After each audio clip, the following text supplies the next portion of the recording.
Afternoon and welcome once again to Gaming Under the Influence. I'm Mike here with Alex, coming to you from GreenDragonCVR in Woodbridge, Ontario to talk about video games. Yes. How are you? I'm good, man. How are you doing? I'm not so fucking bad. Woo. Damn.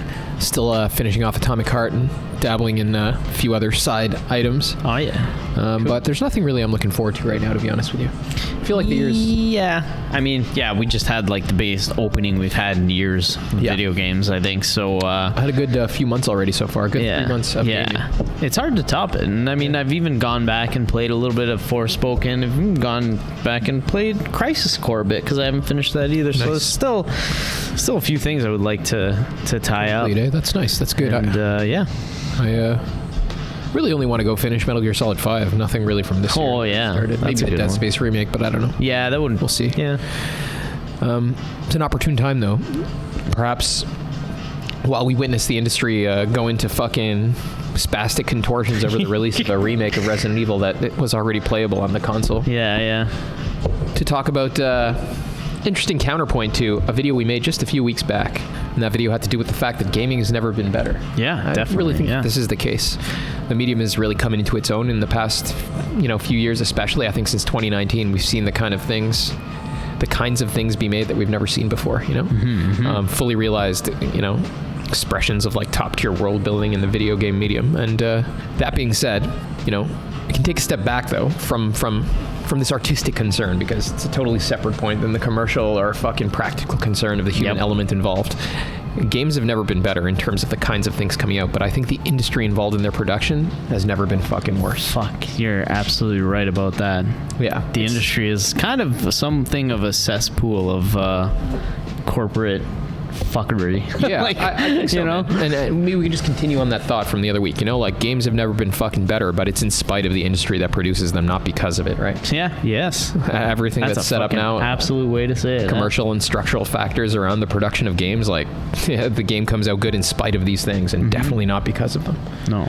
It's almost like it slips under the radar, That's right. Kind of like how Demon Souls was able to become a thing, even back then, right? Yeah. And now things they're worse than then. I think that's absolutely so, and I think there's a couple of main things that reflect this. Not caused it. We'll leave the causes aside for another concern, for another conversation. But the symptoms, the manifestation of this problem, I think, has to do with a couple of things. And the first, both of these problems are the reduction of games to some like human or market imminent metric, right? We're looking at the thing no longer as it is in itself, and no longer insofar as it has some characteristics that are worthwhile, independent of how they make us feel, or independently of if they make us money. Like, I think the industry approaches games first and foremost as something for people to rest their eyes on, something to feel good while they're playing for a determinate amount of time, and that time has a dollar value. And on the basis of this, I think maybe you can give me your thoughts on this. It feels to me like the industry's bad because of the fact that people consume the same kind of thing in a totally commodified sort of way, right?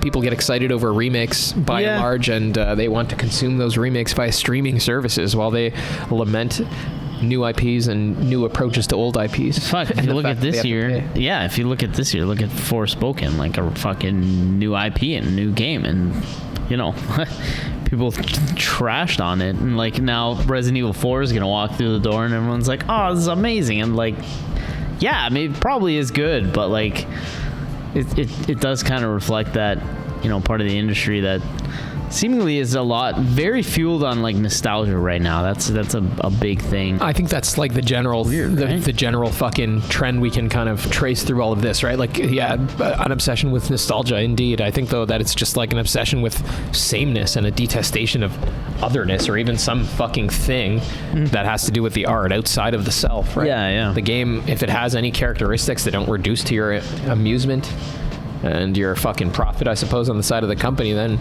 and I guess nostalgia is like an easy shoe-in, right? Because if you're remaking a game, you already know that people, like, it's built in that people an easy want shoe-in. this game, right? Yes, it's just weird, like, I guess Resident Evil, whatever. Anyway, that's a tangent. No, that's right on point though, right? Like, I was about to go into a tangent, but people are playing games not because there's some fucking form, an extra mental, like some kind of intelligibility outside of their heads that they want to engage with by means of the game. It's not like that. They want to achieve some sort of subjective effect, right? It's not about the other, the form that you're going to cognize. It's not about the medium or its expression. It's about something on the side of the player, you know? The same way you take a drug to achieve some sort of psychological effect. Yeah, right? yeah. It's not about fucking what you're going to perceive through the sign that is the game. It's about what it's going to do for you, right? So it pressing your right buttons. Yes. And maybe it's as simple as that, right? Both on the side of the people making games and on the side of the vast majority consuming them. You know, and I think this comprises the industry, the guys who make the thing and the people who consume it.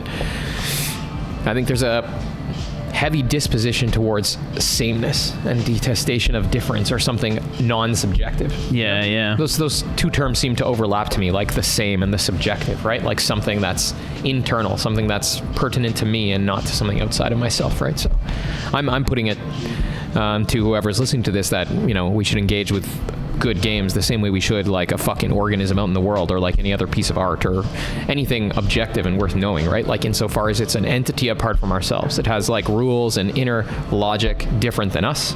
And we should be able, as rational people, to sit there and say, even if I don't take pleasure in it, it has some good characteristics. It has some bad characteristics. It makes sense. It's beautiful. It's ugly, right? Yeah, Those should be separate conversations. And I think, you know, it's not only important for critical concerns like us sitting here and talking about if the thing is good or bad, but I think it's important when it comes time to make something that the people in charge of the making of the games realize that there's little taste for you know, something totally something different, right? Yeah, it's really hard and I guess risky to bang out like a new IP and that, but at the end of the day it's more gratifying when you do, right? Like people want to see new stuff and I think I said this before that I feel like you know, as long as an old game had some kind of success, remaking it or remastering it or whatever you choose to do, like, is not going to be like a bad idea. It's a good thing to do. But I feel like those kinds of things should be sort of worked on by studios if they want all the time, just sort of modernizing, keeping up some of your best games, you know, like keeping them up to standard, you know, within current gen, then you can always re-release them. But that shouldn't be like your main thing, right? Like your bread and butter is not I think so. Fucking Resident Evil 4 that is playable on the PS4. Like, yes. You know, like I feel like there should be, I don't know, I guess like, more of a focus on the new and that's just right now because RE4 is coming out, but you know, they still have like, you know, their new games being developed for that series. But yeah, I mean, like I agree insofar as, you know, the game is good. There's nothing inherently bad about remaking it. Yeah, right? That's great to keep things current and playable on modern hardware, but I think like what irks me is the sense in which there's a preference for sameness, you know? Yeah, rather than some kind of new thing, like either in the form of a fucking remake or in the form of, you know, the types of things or the tones of things that we're used to, right? Like we saw with Forspoken that even Callisto and Dead Space. Yes. That's another fucking startling example. You're absolutely right. And having played through Callisto, that's quite surprising to me, man. It's no fucking perfect game, but I mean, I definitely...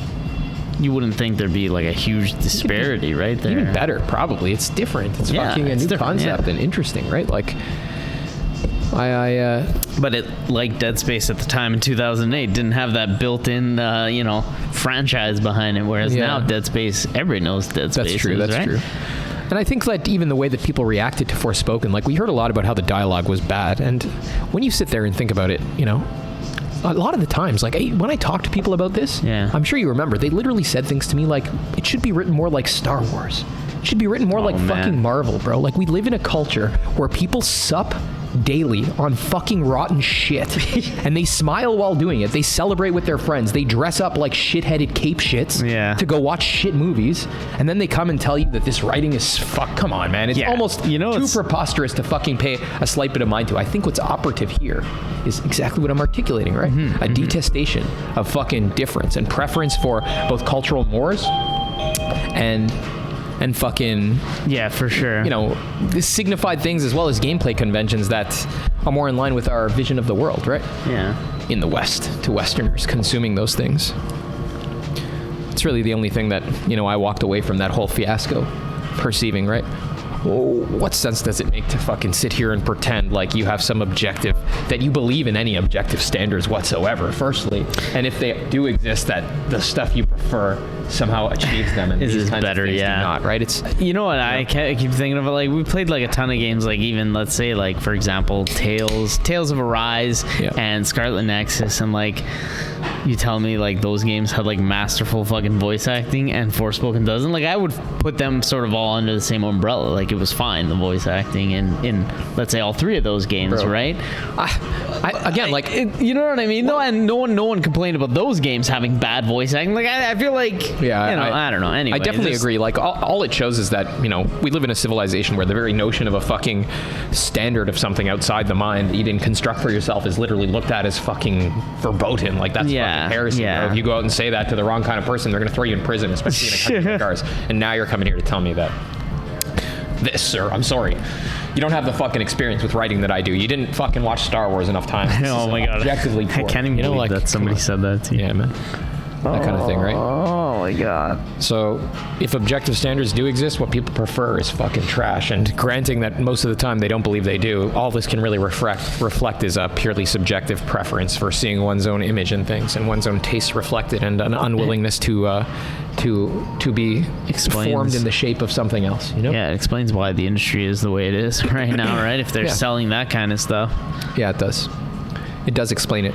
And again, I don't think this is a problem with fucking only with people making games. It's a problem with people playing them. It's as much a problem with consumers as it is with people making games. Although it is worth saying, like we talked about before, that I don't know about you, but I don't fucking have a side. I think all the companies suck ass. Yeah, long gone are the days where, like, I love Sony, but like long gone are the days where, I would almost consider myself like, I loved Sony, and it was like, over Xbox. Now I feel like they're both shit, and I feel like Sony's like the lesser of the two shits. But like back in the, when I look back in like the PS2 days, I know that was a long fucking time ago, but like very, very fond of like even the general like direction of the company, and then into the PS3 days, and the heavy Japan focus, and that's why they were so successful and different from Xbox at the time, right?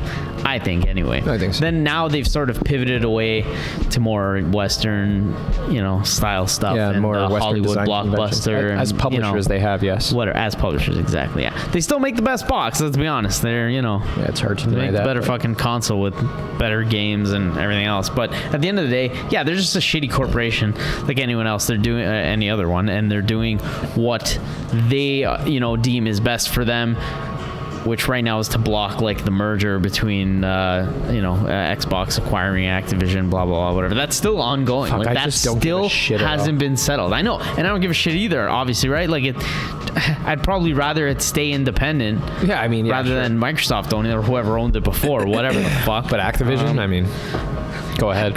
Yeah, but at the end of the day, then enjoy. I don't give a fucking tiny I mean, fuck. but again, Sony's doing what they are doing to try and block it, and it's just a corporate mess because people look at this stuff and they like feed off it, and they go like, oh, like Microsoft's just trying to bring more games to everyone, rah, rah, and like Sony's bad, and it's like there's no goodwill here. Both companies are just looking out for their fucking bottom dollar. Like, just play what you fucking like and shut up. Like, maybe to fucking put some kind of like fucking coherent paint on the fucking other end of this. Like, the problems with the fucking industry now, like if games are better than they've ever been because as a medium they're used to express varied and fucking complete forms that somebody has conceived. The reason why the industry sucks, I think, is because it's tending towards the production of homogeneity, both in terms of its concepts, which are all these like anthropocentric, like I got dad problems and fucking shitty cinematic Western games. Either like bringing that concept to bare minimum garbage, or just stripping it entirely and giving you some kind of self-feeding multiplayer game, like, for sure that's like totally not the focus. I guess there's these two fucking parallel trajectories, right? There's the fucking fact that all of them tend towards like a sameness in terms of their world building, their vision of human nature and reality, all exactly the same, written by some fucking urbanites from Anyways, you know? Yeah. All exactly the same in that respect. The most debased and imbecilic fucking ontology or vision of reality one could conceive. Literally right out of Karen's own dinner table. Just useless, stupid trash. Okay, so there's that axis. And then we got this fucking mechanical homogeneity where everybody's fucking making the same kind of garbage games all the time, you know? Yeah. All the lawbreakers of the world and fucking, what's Bleeding Butthole or whatever it's called. Bleeding Edge, Yeah. All of these games. This tendency towards mechanical homogeneity when fucking world building homogeneity is not on the table because of the shallowness of your game, let's say. Pretty much, yeah. And then on top of these two components, the mechanical and the conceptual sameness, there's this desire to like fucking even homogenize the mode of consumption. You know, you pay your fucking monthly fee and you're and you're good. Oh, you got the starter pack because you're a Game Pass subscriber. And I don't know, man. Yeah, this is all awful. And I think at fucking every juncture, like what this also represents is, you know, maybe we talked about this before too, but like previously you play a game, especially a single player game, you pay for it, you go home and you fucking play it. It's like, it's post-economic, if you will. You know, like there's no more fucking relationship between you and the guy who made it. So far as the world is concerned, you're dead now. It's gone. It's like you're not related. You're fucking in a bubble, right? It's so weird to think that way. Now you're fucking plugged in. Not only fucking insofar as you're playing a multiplayer game, but insofar as your fucking time is monetized or fucking tracked or like in some other way reduced to fucking something related to the world and its habits and purposes and no longer, you know, just you in the game, right? Like so. Yep. There's this three-part fucking sameness, this three-part homogeneity or reductionism about the game industry nowadays, right? Of games in terms of their ideas and mechanics to one samey kind of fucking thing, and of our mode of consumption to one kind of thing. And this is shit, right? Pretty much. It's kind of where we are at right now in the industry. I think it's a special kind of shittiness, because I don't mean just to say, well, like, it's fucking bigoted not to like different things. Like, I don't mean some fucking simple ass shit like that. I mean, insofar as you read a fucking book or play a game, what's going on is you're fucking engaging with difference, right? With something other than yourself. Yeah. Insofar as all you do is fucking see yourself in it or something similar or approximate to you, you can't fucking participate in that anymore, right? Yeah. You don't see anything anymore. Nothing is signified, right? So it's not merely a matter of you're a fucking idiot and a bigot, which you probably are. It's also that the whole process of representation that games requires is fucking foreclosed when you look at things this way, right? So that's why I think the industry kind of sucks now, right? You see fucking studios like, you know, like we talked about this too, studios like fucking Obsidian or what was the Ghostwire Tokyo? Gameworks, right? Yeah. You know, they're fucking games which were previously pretty unique and cool, right? Then they gone on to make molded into the fucking image of the Microsoft molded into the image of games for everyone. Yeah. I wrote a little thing about this too. I think games for everyone's perfect fucking catchphrase to describe the kind of like debased fucking thing we're trying to point people to here, right? The kind of thing which has no like inner constitution of its own, and it literally only exists like a sex doll to please. You know, you can reshape it however you want, it's right? The Microsoft Manifesto. Yeah, it's man. dead. It's an automata. It's got no fucking right. Yeah, that is the Microsoft Manifesto. That's right. Ugh, it's ugly. But you know, maybe say we cut her off now. Yeah, I think that's pretty fucking. So. We summed it up nicely. Went on a little tangent. Really interested to know what you guys think of this, actually. What do you think about the state of the industry? Should we feel good? Should we feel bad? Yeah, I mean, like we said, a couple episodes ago, that it seems like we're getting better games than ever before. But also, like you said, the conditions around their production are worse than ever. Just terrible, yeah. So I think this does make sense. It's not paradoxical at all. No. It does make sense, right? Like, I think so. It has to do with the fact that, you know, I mean, there's no, objective fucking, like, the industry is just greasy right now. That's not. It is not up to fucking, I think like the only part that might give somebody pause is the consideration of how like such a greasy fucking landscape gives rise to good things. But I think it's almost to the point, right? Like, because if the only law of our system is this fucking indifference to any content, disbelief in it almost, then shit has to slip through. It's blind to what's in it, right? Yeah. It literally will just happen to make good things accidentally. And right? Like, yeah, exactly. Yeah. Yeah. Oh, that's a hilarious way to think about it. But yeah, that's not unlike how, I tell this to other people that I talk to about, supposing you believe ideologically there's something wrong with the world and fucking you participate in the structures of the world, how do you think the fucking world's going to change? Similarly, right? Yeah. Same kind of fucking thing. Yeah. But on that note, thank you guys very much for tuning in, and I hope you fucking had as good a time listening to us as we had talking. Play your games. Next week we'll be back maybe to talk about Resident Evil, I guess. Yeah, probably. We'll fucking see. Thank you, guys.